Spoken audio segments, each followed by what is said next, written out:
घेतो. तुम्हाला घेतो. थांबा पहिला थांबा. ओके. काय नाव सांगा तुमचं? हां, प्रदीप नाकाडी. किती वाजता बसेल हा? आता यावर्षीचा पहिलाच. एक डझन तरी साफ झाले असणार नाही? असेल की. तर आता आपण त्याला थोडंसं येतं असल्यामुळं बघू शकता गोठा आहे त्यांचा.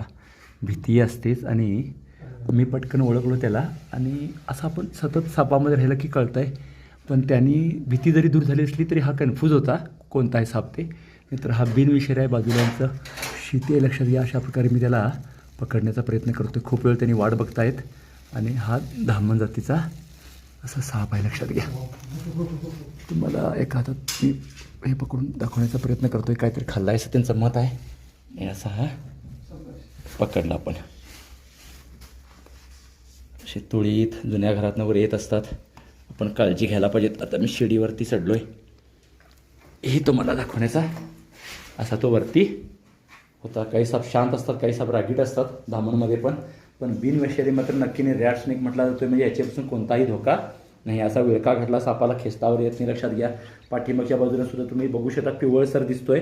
आणि हे पट्टे जेव्हा दिसतात तेव्हा तुम्ही सापांना लगेच ओळखायला पाहिजेत. म्हणजे मोजके जे साप आहे त्यापैकी एक धामण आहे जास्त बाहेर पडणारा.